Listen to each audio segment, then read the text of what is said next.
Kami memulai dengan sebuah tujuan, memberi kemudahan, dan menjadi kawan dari setiap perjalanan. Sejak memulai hari hingga terbenamnya mentari, perjalanan kecil mengelilingi kota hingga penjelajahan besar mengitari benua. Semua itu bukan sekedar mimpi. Kami temani cerita-cerita sederhana yang kini telah dirajut menjadi sebuah kisah abadi. Untuk tahun-tahun yang dilewati, ini janji kami. Setia sebagai sobat perjalanan yang menjadi solusi dalam setiap kesulitan yang dihadapi. Torch, Life Made Easier.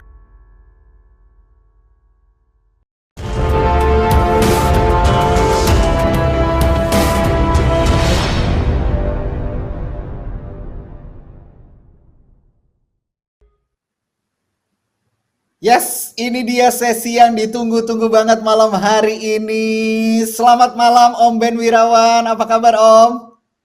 Selamat malam Om Sahil, sehat, Bandung dingin. Asik. Sambil ngopi apa Om kita Om? Harusnya sih begitu. Kita ngobrol dulu lah, habis itu kita ngopi. Oh boleh, siap, sikat. Om, lagi berapa derajat sekarang di Yes. sana Om? Bandung hujan begini 20-an lah sekarang kayaknya. Lumayan dingin ya.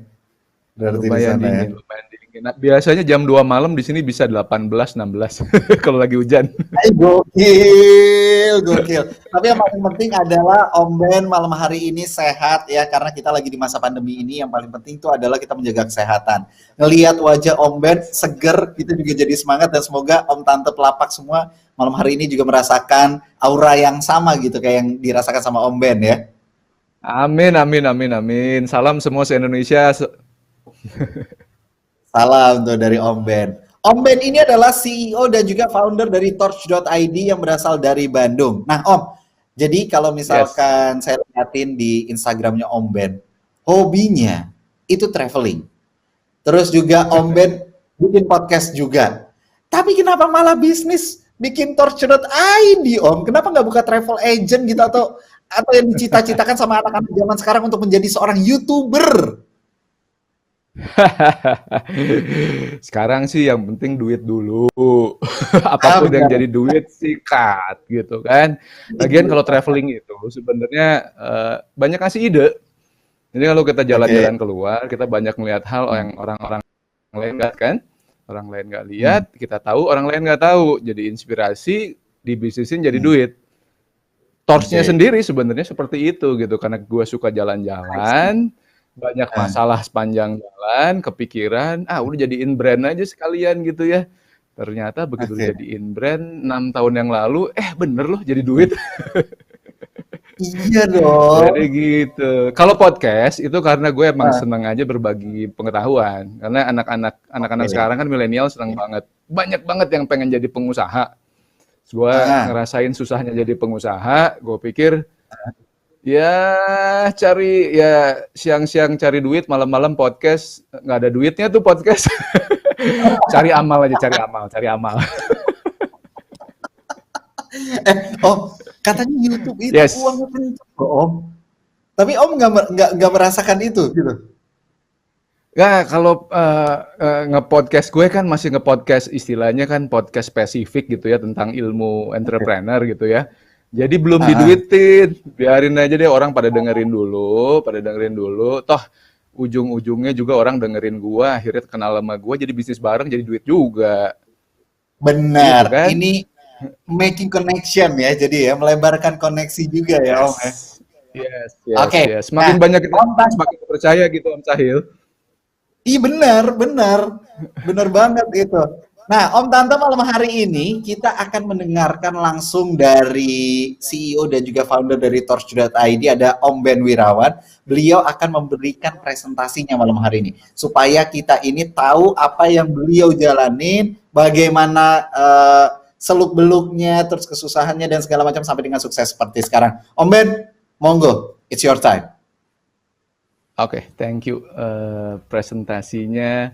Oke, kita akan bicara tentang bisnis model dari local brand sama customer service yang excellent. Tor sendiri ini baru kita dirikan 6 tahun yang lalu, jadi ini sebenarnya bisnis model yang ya kita pelajari dalam 4 tahun belakangan lah sebenarnya. Oke, ini bisa kita masuk ke selanjutnya di bawah. Oh iya, ini saya presentasi nggak dari Bandung, jadi saya dibantu teman saya nih, tim saya. Oke, kita ngelihat sekarang di sini kan ya, saya mau coba perlihatkan bahwa eh, ini pengalaman kita selama COVID kemarin, selama pandemi, selama PSBB. Jadi Tors itu ternyata, alhamdulillah, walaupun lagi ada bencana COVID, kita itu sebenarnya tetap di tahun ini penjualannya naik dan pelayanan ke konsumen tetap prima gitu karena sebenarnya salah satunya bisnis model ini. Jadi kalau kita lihat ini di sini supply chain-nya kita kan, rantai supply dari supply bahan baku nih, lalu kita ke produksi biasanya, lalu kemudian ke gudang, lalu kita geser kanan, ini kita ke komunikasi marketing kan biasanya, sama branding, lalu sesudah itu proses selanjutnya kita masuk ke proses selling kan nih, transaksi penjualan, semua perusahaan pasti kayak gini, lalu selanjutnya dari sini kita dapat uang kan. Nah kalau kita balik lagi sebenarnya supply chain ini ada yang dieksekusi pakai duit modal kecil, ini yang bagian atas nih, sementara ya biasanya perusahaan gede pakai yang bawah nih modal gede gitu ya. Jadi misalnya nih supply bahan baku kalau perusahaan kecil biasanya kan belinya dari toko bahan retail, bener nggak? Kalau perusahaan gede biasanya dari pabrik bahan lokal, dari pabrik dia atau dari pabrik bahan luar negeri, sekaligus kayak gitu. Ini semua bener, semua bisa jalan. Dan kalau produksi, kemudian ke kanan nih kita lihat masuk ke workshop konveksi kalau perusahaan kecil. Kalau perusahaan gede masuknya garment gede atau garment gede di luar negeri, di Vietnam, di Cina, di mana gitu ya. Sementara sudah itu barang jadi, kan kita masukin ke gudang. Gudang pun pilihannya sebenarnya macam-macam. Ini opsi untuk kita semua kan.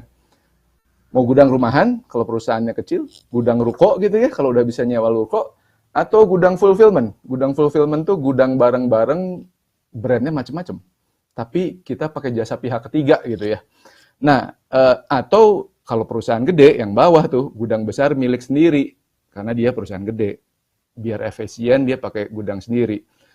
Lalu udah masuk gudang, mulai dikeluarkan barang kan, pilihan media marketing nih. Dulu ini dijalanin semua sama kita. Media online, kalau kita Zoom nih mungkin media online, boleh di Zoom nih, ada digital marketing, mau organik, mau berbayar, Facebook, Instagram, Facebook Ads, yang organik atau yang berbayar. Ini udah biasa kali. Nah ini mesti kita pelajari semua. Tors pelajari ini sejak 4 tahun yang lalu kita udah hijrah ke sini. Keagenan online kita juga jalan, walau offline yang di bawahnya, itu sebenarnya tolong di bawahnya, ke bawah lagi kita. Nah media offline juga sebenarnya tetap opsi kan. Media cetak tetap ada, masih ada sekarang, luar ruang masih ada, billboard, baligo, poster, elektronik, TV sama radio, keagenan offline. Tapi biasanya yang di bawah ini perusahaan gede yang mampu. Placement iklan di TV 500 juta mah kecil. 2 miliar baru lumayan kerasa gitu. Sementara yang atas perusahaan-perusahaan kecil kan. Perusahaan-perusahaan kayak kita kan, inget Tors tuh umurnya tuh baru 6 tahun, masih kecil. Dulu tuh kita tuh nggak ada apa-apanya. Lalu kalau kita jalan ke kanan, tinggal pilihan pemasarannya kita geser dikit, ini kanal penjualan. Kalau tadi kanal marketing, woro-woronya, ini kanal jual yang menghasilkan cuannya gitu kan. Kanal digitalnya kalau kita lihat tetap kalau branding gue nyaranin selain marketplace-nya harus bagus, web store-nya juga harus bagus karena kanal web store bisa dipakai untuk branding. Ngecuanin gede bisa di marketplace juga. Gitu. Tapi dua-duanya harus jalan, karena kita mesti jalanin branding. Keagenan digital itu opsi, bisa juga jalanin. Lalu di bawah, ini semua kita jalanin ya Mators nih. Kanal offline, showroom mandiri, pasar modern, showroom di mall, itu juga sebuah opsi. Cuman semua yang digital, gua pastikan semua yang digital pasti lebih murah kan. Udah ngerasain sendiri lah om tante lah, sama kayak gua juga kali ya. Nah dari sini kan kemudian baru barang ini nyampe ke konsumen di sebelah kanan, konsumen akhir di ujung gitu kan. Nah ini sebenarnya kalau kita zoom out nih, ini sebenarnya kita jalanin, ini rantai pasok sebelum COVID-19, semuanya sehat. Apa yang terjadi bulan Maret sama April kemarin? Ini gue liatin yang di bawah. Nah di bawahnya ini gue liatin ada yang latar belakangnya warnanya kuning. bukan kuning yang hijau gitu ya. Nah, ini tuh sebenarnya yang latar belakang ini, yang ada latar belakangnya ini, sebenarnya ini adalah supply chain yang tadi juga, tapi yang nggak keganggu sama PSBB apa segala macam. Itu sebabnya selama PSBB pun kita sebenarnya tetap bisa berjualan 100% full time dengan kecepatan tinggi. Karena misalnya kalau orang lain kan banyak yang gudangnya itu gudang kecil rumahan atau gudang gede. Dulu sama polisi kan tutup-tutupin tuh Maret, April, Mei itu nggak boleh beroperasi. Kadang-kadang ngumpet-ngumpet gitu ya, tapi ketahuan polisi tutup gitu kan. Nah kalau bisa kita fokus ke gudang fulfillment tuh, di gudang fulfillment, ini kan gudang fulfillment ini nggak ngelayanin satu brand doang. Ada Torch, ada brand lain, bahkan dia tetap mensuplai sembako, tetap mensuplai obat-obatan, APD, itu lewat situ. Lewat situ, bahkan Torch waktu itu juga suplai APD dari sini. Dan ini nggak bisa mati itu si gudangnya. Kenapa? Sama negara dilarang untuk tutup. Karena mereka suplai juga obat-obatan dan sembako. Gitu. Makanya kita lancar terus nih penjualan. Ini sampai kanan itu terus penjualannya. Kalau kita lihat media online itu lancar terus. Ini semua lancar. Yang di bawah nih yang merah-merah, kalau kita lihat yang bawah, ini semua pada sakit waktu itu. Kenapa? Media luar ruang, kalaupun kita ngiklan di billboard, kalau punya duitnya gitu, kagak ada orang juga yang jalan-jalan pada saat itu kan. Siapa yang mau ngelihat iklan di luar ruang sementara kita disuruh di rumah aja gitu.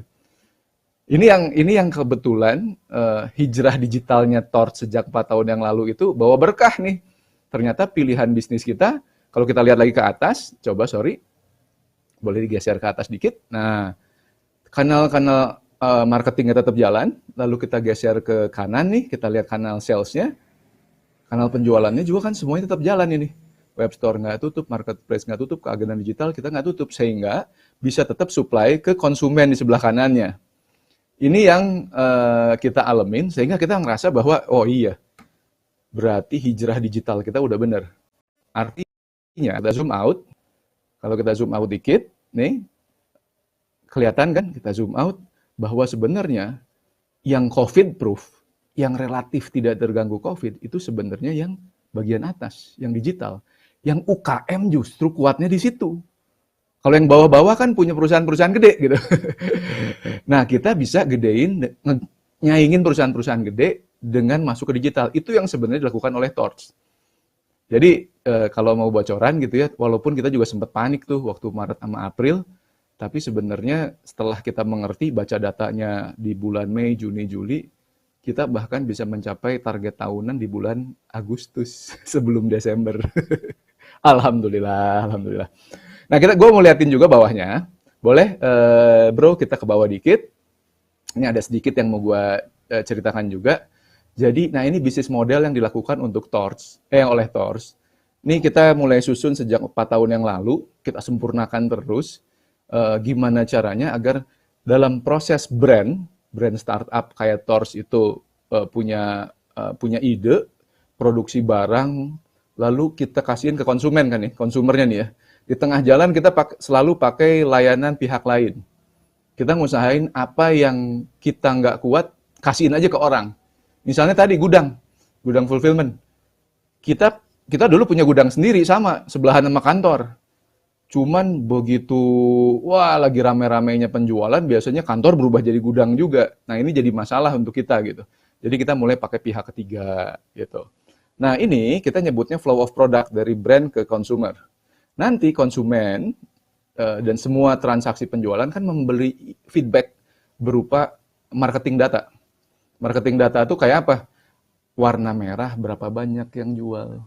Size ini berapa banyak yang jual? Konsumen bilang produk kita ratingnya apa? Masalahnya di mana? Feedback ini melalui aplikasi dan servis dari pihak ketiga juga harus masuk ke kita.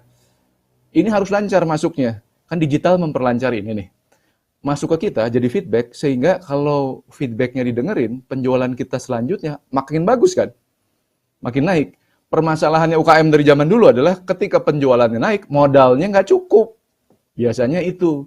Nah, kita memanfaatkan data-data feedback berupa yang kalau saya di sini nulisnya flow of financial data yang bawah tuh, itu sebagai feedback masukan juga, kemudian yang bisa kita agunkan kepada fintech. Mainnya fintech kita. Karena platform-platform kayak Bukalapak gini cocoknya sama platform financingnya yang digital juga, financial teknologi, fintech gitu. Jadi ini gue detilin bawahnya, gue usahakan agar bisa brief biar nanti bisa banyak yang nanya-nanya ya. Ini sebenarnya bagian yang sama ya. Ini yang tadi, cuman gue breakdown jadi prosesnya kecil-kecil. Jadi sama, yang tengah itu adalah proses dari brand ke consumer, lalu yang bagian atas marketing data feedback, sementara yang bawah itu financial data feedback. Ini bisa ditiru sih sama teman-teman kalau mau nih. Ini kita fokus dulu ke yang merah, apparel startup brands. Boleh zoom ke situ? Nah, ini anggaplah Torch. Torch di sini, lalu biasanya kita sebagai brand kecil, yang produknya nggak banyak dulunya, 6 tahun yang lalu produk kita cuma 12 biji. Cuman 12 biji, asli cuman 12 biji. Lalu kita belajar digital marketing untuk ngetes. Kita growth hacking, kita tes 12 produk ini, waktu itu cuma 6 backpack sama 6 tas travel pouch kecil. Kita uji di social media marketing, apakah mana yang laku gitu. Kita uji coba di sana. Kita belajar social media marketing.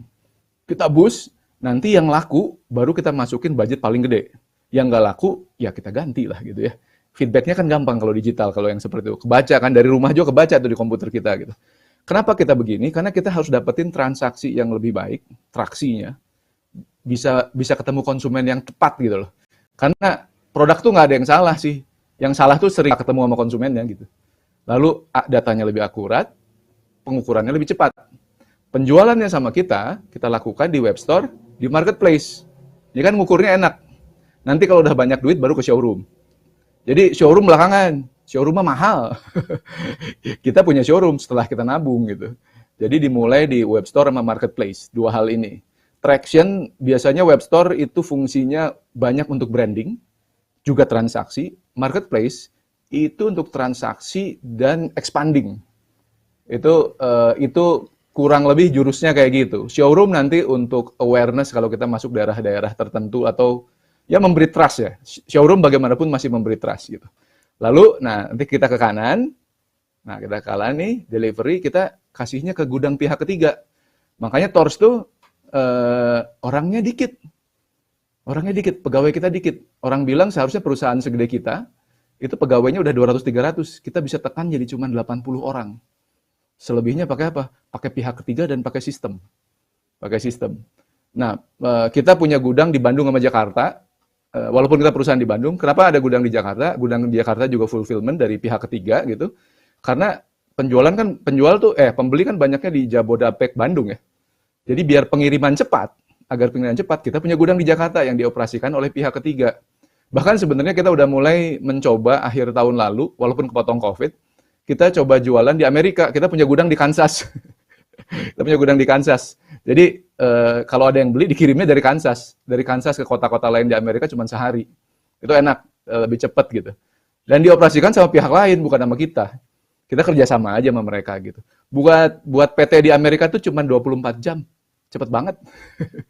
Lalu ini kemudian ke kanan, dikirimin sama logistik, serah logistiknya mau apa aja, gudang juga mau apa aja, fulfillment pilih aja, masukkan consumer. Nah ini kalau kita zoom out, tolong di zoom out dikit, di zoom out.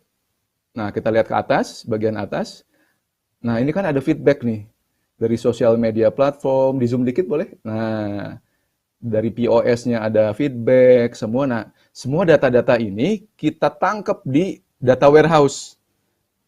Data warehouse untuk apa? Semua data dari berbagai macam sumber, sama kita dianalisa biar kita kalau mau ngelihat keadaan market saat ini, respon konsumen itu tinggal buka laptop terus kita baca aja gitu. Kita baca, oh yang naik ini, yang turun ini gitu. Jadi pembuatan keputusan kita cepat, untuk desainer cepat, untuk orang-orang data analis cepat, untuk orang sales cepat. Kita bahkan bisa tahu lawan kita lagi diskon barang apa, nilainya berapa, di market yang mana. Kita bisa tahu dengan menganalisa data. Jadi kalau main diskon kita bisa baca gitu. Jangan lawan kita diskonnya 30%. Ya kita jangan sampai diskon 50% lah, dia aja cuma 30%. Jadi kita untungnya lebih gede. Atau lawan lagi ngediskon, kita juga jangan sampai nggak ngediskon. Ini kita dengan membaca data-data ini. Dan di dunia ini bisa sekarang gitu, dengan aplikasi dan servis dari pihak ketiga. Nah, kalau udah dapat feedback kayak gini, ngejual barang, ngedesain barang, memproduksi barang, jadi selalu yang laku-laku kan. Barang yang laku-laku yang umumnya kita produksi, plus barang-barang inovasi untuk masuk ke pasar yang baru gitu. Nah, nanti kita zoom out dikit. Udah kita zoom out. Nah, di sini boleh ke arah web store tuh. Web store kita zoom out, zoom in di web store. Nah, transaksi di web store kita usahakan hampir semuanya kita arahkan transaksinya tuh pakai e-money lah, pakai virtual account, pakai gitu-gitu. Kenapa? Biar cepet. Sekarang 90% transaksi di Torch itu semuanya pakai yang seperti itu. Sehingga konfirmasinya nggak perlu nunggu. Ya kadang-kadang konfirmasi kalau penjualannya nggak banyak sih cepet ya. Tapi kalau udah segede Torch, apalagi kalau Torch di bulan-bulan rame, lebaran gitu. Wah itu konfirmasi doang bisa berhari-hari, bisa seminggu baru konfirmasi doang tuh. Ngecek konfirmasi. Biar nggak ketipu, soalnya kan ada aja yang nipu ya. Jadi kita udah pastikan semuanya di digital. Dari web store atau dari marketplace sebenarnya itu bisa diatur agar pembayarannya itu diceknya sama pihak ketiga di bawah ketika ada payment, pakai payment gateway. Karena payment gateway kan otomatis kalau udah terbayar, pakai e-money misalnya, atau pakai virtual account, begitu terbayar, di sistem kita langsung tanpa harus verifikasi udah terbaca paid. Begitu paid, itu data nyambung ke gudang, gudang langsung ngelihat, oke, ini tinggal pick, di-pack, delivery. Jadinya cepet. Karena orang Indonesia itu ajaibnya, selain suka diskon, pengen cepet. Kalau orang Amerika nggak dikirim 7 hari, belum komplain. Kalau orang Indonesia 7 jam aja udah nanya kan, barang gue udah dikirim belum? Ya Allah, itu orang Indonesia tuh. Nah, menariknya adalah, karena data-data transaksi kita ini lewat payment gateway ini, nah, si payment gateway ini kan sebenarnya ngelewatin punya data transaksi kita secara retail, satu-satu. Ini bisa dijadikan gantinya kolateral ke fintech. Jadi kita bisa pinjam uang, kalau kita ke kiri nih, ini, nah pinjam uang ke fintech, jaminannya adalah bukti transaksi kita 3 bulan ke belakang. Jadi ini yang dipakai untuk membiayai pertumbuhannya Torch, gitu. Lalu di sebelah kanan kita ke arah kanan, di atas dikit, boleh ke kanan. Nah, di atasnya, gudang. Nah, gudangnya juga kan pihak ketiga, orang lain kan. Sehingga data-data stok kita itu tercatat di WMS-nya. WMS itu Warehouse Management System, punya pihak ketiga. Sehingga saya nggak bisa campur tangan juga tuh, nggak bisa ngegoreng data-data di WMS ini, ataupun data-data yang tadi, payment gateway. Sehingga kalau di WMS, data stok saya, misalnya saya punya berapa miliar di gudang itu, karena datanya dari pihak ketiga nanti tinggal kasihkan kembali ke fintech di sebelah kiri, kepada fintech, oleh fintech itu, mereka bisa nerima data stoknya Omben, stoknya Torch.id, itu sama mereka bisa dihargai sama nilainya seperti sertifikat tanah itu. Karena di pihak ketiga. Kalau di pihak ketiga itu lebih dipercaya daripada laporan keuangan kita sendiri. Gitu. Nah ini sebenarnya strategi di balik pertumbuhannya Torch yang sangat cepat. Kita tuh dari tahun pertama ya, revenue tahun pertama kita belum nyampe 1 miliar per tahun waktu itu. Dikit lagi lah. Kita tumbuh 5 tahun kemudian 100 kali lipat.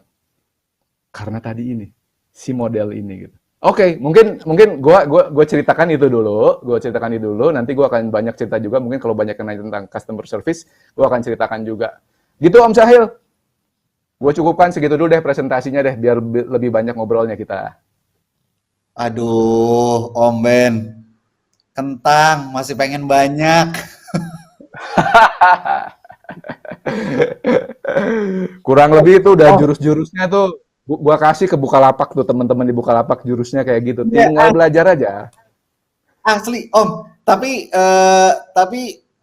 penasaran banget sebenarnya. Jadi kan kalau ngedengerin dari ceritanya Om Ben tadi, berarti kan Torch.id ini bermain big data gitu kan, untuk analisis dan segala macam. Nah, untuk kita yang baru nih, yang pemula, mungkin itu jadi satu pertanyaan besar. Apakah segampang itu untuk kita bermain big data gitu loh? Kalau orang Sunda bilang di Bandung tuh ngereyeh, artinya sedikit-sedikit. sedikit-sedikit. Jadi yang mesti kita pastikan dulu, kita mengerti konsep digitalisasi itu bukan cuma marketingnya doang. Karena kita banyaknya ngerti digitalisasi itu digital marketing doang. Padahal sebenarnya supply-nya juga digitalisasi, financing-nya juga digitalisasi. Jadi sebenarnya sih itu prosesnya selangkah-selangkah. Kita juga sebenarnya 3 tahun loh membuat itu, Om Sahil.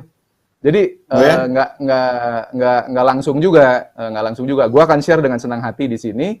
Nanti kalau ada kurang-kurang, pantengin aja Spotify-nya gua, ada kok. Cari aja Om Ben di sana. Biasanya gue sharing juga di sana. Asik. Oke, ini ada tips nggak sih sebenarnya cara biar gimana ya kita bisa sabar gitu ngadepin customer yang komplain atau kesel, karena kan ini udah common banget gitu. Ketika ada customer yang komplain ke kita, kadang kalau ya kita nggak tahu namanya manusia, kadang mood lagi berantakan gitu kan, terus gemes gitu loh. Itu gimana Om? Bener. Konsumen kalau udah ngambek itu udah susah. Ya, udah susah. Jadi kita harus usahakan agar konsumen tuh nggak ngambek dulu. Karena kalau udah ngambek, itu kayak kemarin tuh ada yang digoreng, inget nggak sih? Baru kemarin tuh, rame di sosial media tuh. Nggak bisa didiemin kalau konsumen udah kayak gitu. Jadi nomor 1 adalah kita usahakan agar gini, produk harus bagus dulu. Kalau produk bagus, kalau kita kontrol produk bagus, semakin sedikit komplain, semakin tenang kita. CS kita semakin jarang disapa orang. Kalau CS jarang disapa, bahagia dia. Kalau dia tenang, nggak akan salah lidah gitu loh. Nggak akan kesilap lidah dia. Atau salah jari tuh ya, salah nggak. QC-nya yang diperhatiin. Satu itu. Jadi lalu nomor 2 adalah customer satisfaction itu bisa tercapai kalau kita di platform apapun, mau di marketplace, di web store, itu informasi banyak. Jadi sebanyak mungkin informasi. Jadi kalau semakin detail deskripsi, semakin jarang orang nanya. Semakin jarang orang nanya, kembali lagi, semakin sedikit lagi kemungkinan keceletot lidah. Itu. Jadi kurangi pertanyaan. Jadi kalau perlu, kalau di Tor sekarang lagi target dalam 1 tahun ini mudah-mudahan setiap produk harus punya videonya. Karena kalau udah ada videonya, nggak banyak nanya orang. Gitu. Iya. Lalu langsung lihat. Lalu benar kan? Nah, lalu kita kemudian harus perbanyak pilihan pembayaran. Usahakan pilihan pembayaran itu kayak tadi yang di Tor 90% itu yang digital. Jangan yang pakai konfirmasi. Rata-rata orang Indonesia masih banyak transaksinya itu perlu konfirmasi dan di WA. Kalau di WA, datanya nggak bisa ditarik jadi big data nanti. Susahnya itu. Makanya transaksi itu di platform. Mau di marketplace atau di web store. Itu nanti sumber datanya untuk si big data tadi sebenarnya. Kalau di WA, jadi, masa mau kita ketikin satu-satu dipindahkan ke Excel kan susah ya? Capek banget gitu ya. Kalau lalu misal kasih perlambatan atau misalkan barang yang diterima sama konsumen itu nggak sesuai sama deskripsinya gitu, apakah kita harus ngasih komplimen juga? Harus kasih komplimen. Minimal voucher. Voucher dan permintaan maaf. Dan kalau minta maaf yang tulus. Kalau minta maaf tuh, udahlah kita mah kalau di sosial media atau di yang digital ya, nggak apa-apa deh salah kita diinjak-injak tuh nggak apa-apa. Yang penting dia balik lagi. Jadi makanya orang-orang kita tuh mesti bener. Makanya kasih tools yang banyak orang-orang kita, CS-nya.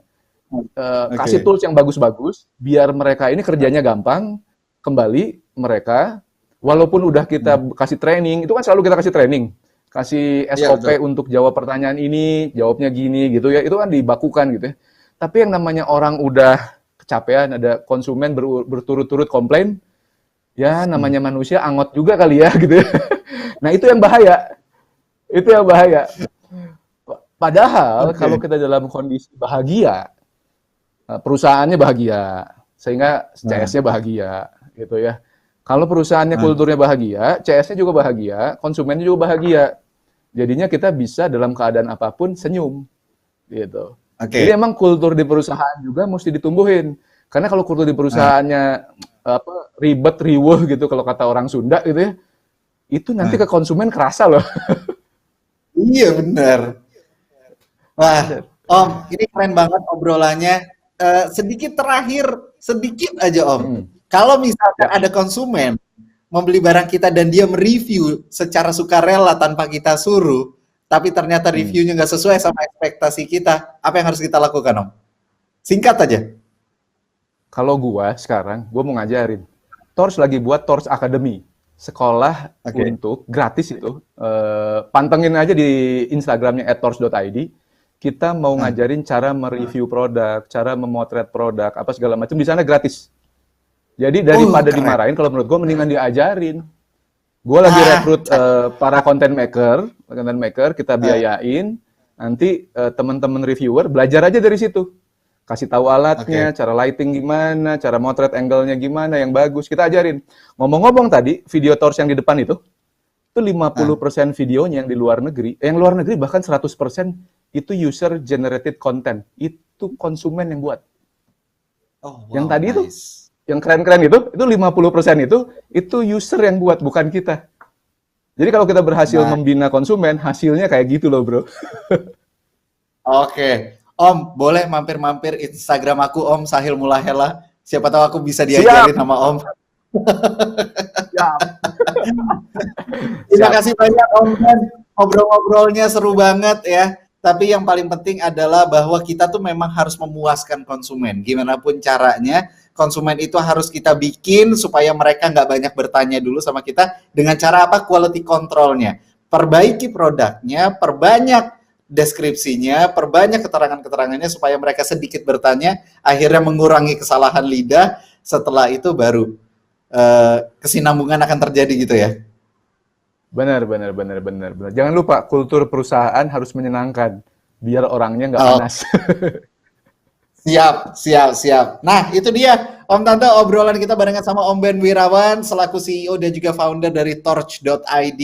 Luar biasa banget, menginspirasi banget, banyak pelajaran yang bisa diambil malam hari ini dan aspek pelayanan customer service itu juga benar-benar harus dijaga ya Om dan Tante ya. Percuma kalau misalkan kita jualan udah barangnya berkualitas ya, harganya murah, tapi chatnya balasnya lama, pelayanannya nggak menyenangkan. Itu akan berantakan dan itu akan mempengaruhi ke produk dan akhirnya review dari orang akan jelek. Wah, udah deh kalau udah kayak gitu bisa berantakan, bisa berantakan. Makanya malam hari ini kita ngajakin Om Tante semuanya supaya belajar lebih melek lagi. Nah, mumpung Om Ben masih di sini, kita mau buka kesempatan untuk Om Tante pelapak yang lagi di rumah untuk nanya langsung ya. Ingat formatnya adalah tanya pelapak spasi username di aplikasi Bukalapak, spasi nama lapak, spasi pertanyaannya. Sekali lagi, formatnya adalah tanya pelapak, spasi username di aplikasi Bukalapak, spasi nama lapaknya, dan juga spasi pertanyaannya. Nanti pertanyaan yang terpilih akan kita tanyakan langsung ke Om Ben dan mendapatkan eksklusif merchandise dari Torch.id. Dan buat penanya terpilih akan mendapatkan hadiah eksklusif merchandise dari Torch.id dan ditambah dengan voucher post promotion sebesar 1 juta persembahan dari Bukalapak. Oke, ini udah ada beberapa pertanyaan yang masuk nih Om Ben ya. Kita pengen langsung Siap. tanyain juga ke Om Ben yang tadi udah masuk dengan format tanya pelapak spasi username di aplikasinya Bukalapak. Ada yang pertama dari Rizal Faizal. Username pelapaknya adalah Izul_OL Shop. Nama lapaknya adalah Istana Baju. Pertanyaan untuk Om Ben. Mau tanya ketika di awal kita membuat brand, bagaimana caranya agar brand kita bisa bersaing dengan brand-brand ternama yang sudah lama? Oke. Langsung jawab nih, langsung jawab. Ya, langsung. Ya. Oke, Om Rizal. Kita kan sama ya, 6 tahun yang lalu kita juga nggak ada yang kenal sama Torch gitu. Jadi saya sangat menyarankan sama Om Rizal pelajari digital marketing yang lengkap. Jadi pelajari paid ads, ads berbayar, dan juga pelajari cara jualan yang bagus. Lalu yang harus dilakukan sama Om Rizal adalah tadi setup web store plus marketplace gitu. Marketplace. Web store-nya dipakai, web store-nya ini nanti dengan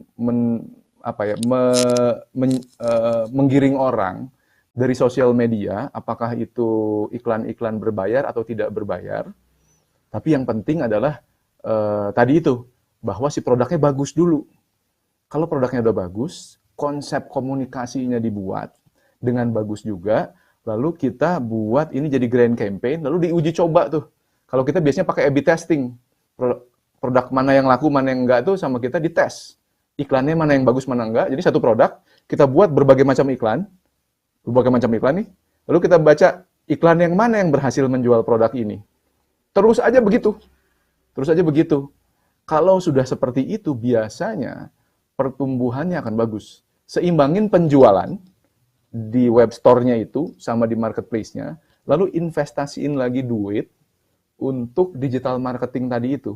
Saya menyarankan di dua sosial media yang kuat-kuat tuh, plus satu TikTok gitu ya, untuk generasi yang lebih muda, Facebook, Instagram, Google, gua rasa harus dipelajari baik-baik. Kalau nggak ngerti, cari konsultan. Investasi konsultan nggak pernah merugikan. Cari konsultan yang udah jago, belajar sama dia sosial media marketing, setahun juga jadi kok biasanya. Udah mulai rolling tuh brandnya biasanya. Kasih 3 tahun, brandnya udah mulai gede. Biasanya gitu, pertumbuhannya bisa puluhan kali lipat hanya dalam 3 tahun. Biasanya begitu. Investasi Silahkan dicobain. nggak melulu berupa barang yang berwujud gitu ya, tapi dengan kita sama konsultan itu juga investasi yang luar biasa ya. Gue punya konsultan 5. Wow.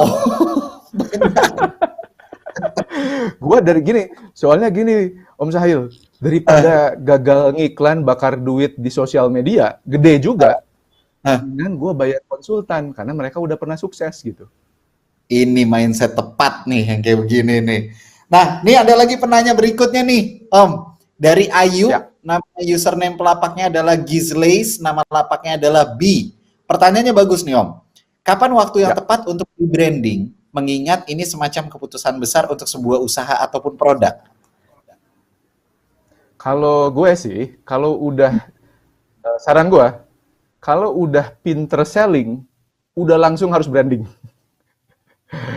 Kalau udah selling, udah punya duit, jangan dinikmatin duitnya dulu. Langsung masukin ke branding, belajar kelas-kelas branding, ikut seminar, ikut kelas, hire konsultan. Nggak lama kok, lalu hire orang yang benar. Jadi kalau gue sih, kalau gue dulu ya, gue belum bisa selling aja, gue udah belajar branding. Tapi kalau mau dibalik nggak apa-apa. Tapi kalau udah mulai bisa selling, udah harus branding. Karena enaknya branding apa? Margin pengalihnya gede. Faktor pengalihnya gede kan kalau branding. Kalau selling kan kita masih saingan sama seller-seller lain, masih mirip-mirip harganya kan. Nggak bisa lebih jauh. Tapi kalau branding tuh, wah, marginnya gede. Itu yang kita kejar sebenarnya. Simpelnya gitu deh. Kalau udah ada brandingnya berarti orang bisa beli mereknya gitu ya? Bener. Dulu kan kalau kita mau jualan produk gitu ya, harus desainnya bagus, baru laku. Tapi begitu merek Tors ini udah bagus, jual produk apapun jadi laku gitu. Itu hebatnya brand. Brand. Makanya di awal ada satu brand fashion tuh, Bottega. Dia jual kalungnya dari ini apa kabel telepon. Dibikin sama Bottega, harganya 33 juta kabel telepon. Iya, itu dia makanya. Dan plus kalau branding kita udah bagus, di marketplace juga, sama Bukalapak juga pasti diteleponin, wah dikasih deal-deal khusus. Iya, pasti. Sama sosial media dikasih kredit bisa gede loh. Itu kalau kita awal-awal ngiklan kan kadang-kadang pakai kartu kredit gitu ya. Kalau perusahaan-perusahaan segede, itu dikasih kredit sama Facebook gitu miliaran. Wow, nice. Oke, ini pertanyaan berikutnya nih, Om. Dari Satrio, nama lapaknya Satrio_Pamungkas 434, nama lapaknya Satrio_Pamungkas. Wah, ini branding dirinya kuat ini. Pertanyaannya adalah bagaimana cara Om Ben paling tepat ngebangun personal branding pada usaha yang baru dirintis, dan apakah fungsi CS juga poin penting pada traffic penjualan? Oke, ada 2 pertanyaan berarti ya. Personal branding sama CS dari Om Satrio nih. Personal branding dulu. gua di awal-awal jujur, selama 2 tahun pertama, gua nggak peduliin personal branding gua. Yang penting jualan. Karena waktu gua dibutuhkan untuk nyetak duit. Gue nyetak duit jangka pendek. Jangka pendek. Yang gua branding adalah si brandnya, si Torch-nya itu gitu. Om Ben-nya nggak apa-apa, nggak ada yang kenal gitu. Nggak apa-apa ada yang kenal. Tapi begitu si produknya ini mulai dikenal sama orang, gua mulai punya waktu lebih, gua mulai punya cuan lebih, baru gua personal branding. Kalau gua personal brandingnya memang karena gua sukanya adalah dunia entrepreneur, makanya gua karena YouTube gua nggak mampu di YouTube, kenapa masih sangat sibuk gitu ya. Aduh, audio visual ngeditnya lama. Akhirnya gua buat podcast di Spotify karena cuman suara doang.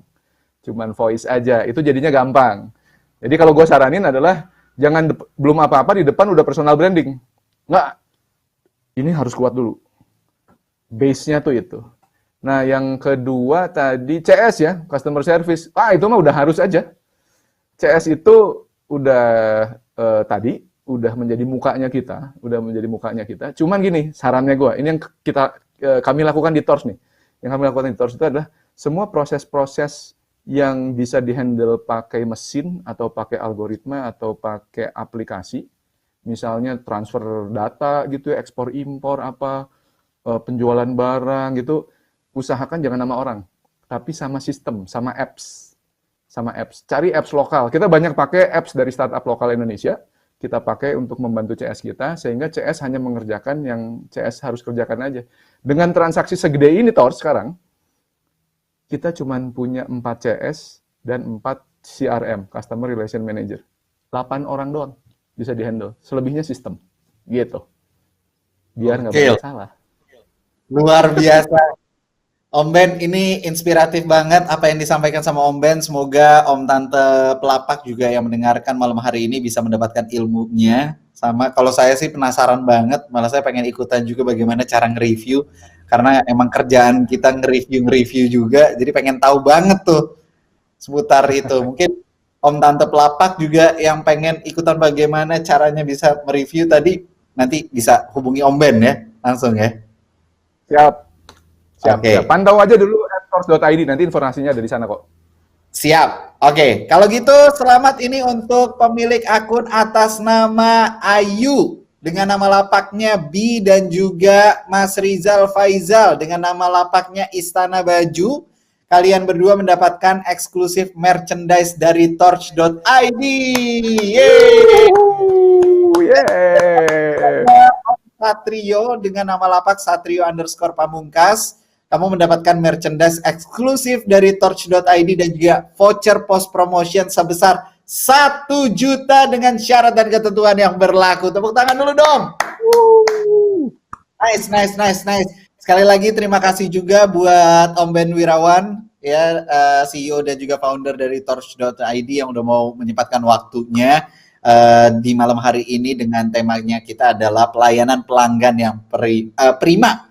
Sukses tentunya untuk torch.id, semoga makin banyak jualan, makin menang banyak, dan sama seperti yel-yel kita malam hari ini Om. Banyak jualan, menang banyak. Banyak jualan, menang banyak gitu. Coba Om Ben, kita sebutin 2 kali ya Om Ben ya, siap ya? Siap. Banyak jualan, menang banyak ya, oke. 1, 2, 3. Banyak jualan, menang banyak. Banyak jualan, menang banyak.